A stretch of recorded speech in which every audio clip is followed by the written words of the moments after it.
السلام عليكم. معانا النهارده جبت الجهاز فيستاتو، هنوريكم يعني ازاي هنوصل. بتبقى عبارة عن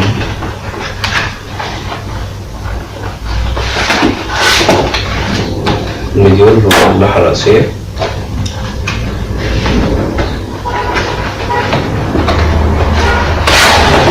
الشاشة،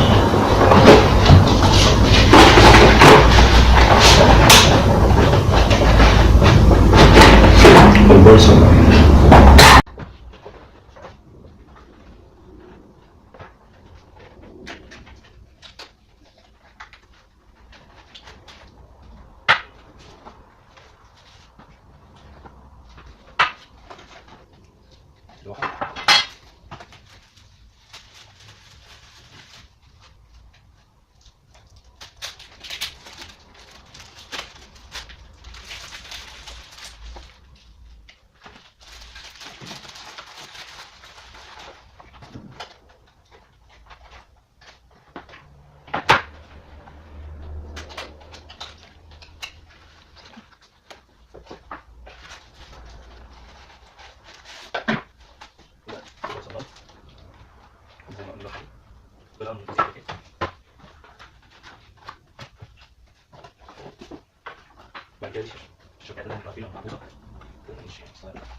أول ما نوصل للوحة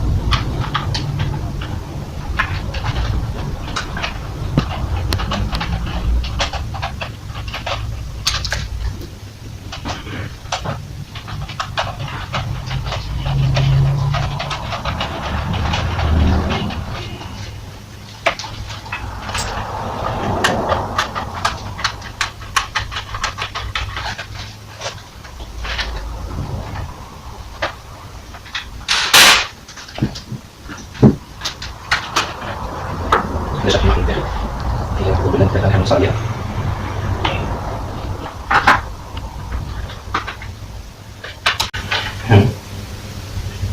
احنا هنا بنستخدم فرعتين باص لان احنا النظام بتاعنا شغال بلوتوث واير.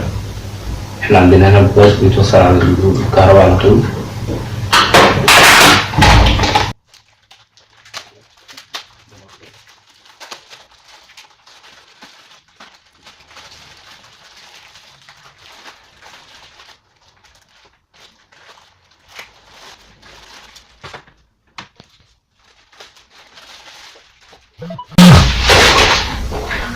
عندي في الباص الواي 2 مخرج باص بي ام ومخرج باص بي ام. الام دي بتاعت المونيتور او الهاند فري ايا كان الموجود، والبي ام دي بتاعت البانل اللوحات اللي موجوده على السيستم. هنبتدي نشوف كده هنوصل القناه زي ما كده. لو وصلوا كهرباء عاديه 240 فولت،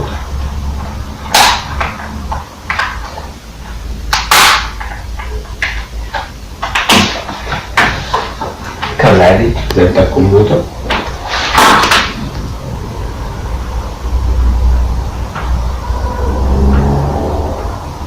ما عنديش اولا تحديد قطبية، فايا كان الارض فين مش هتفرق معايا.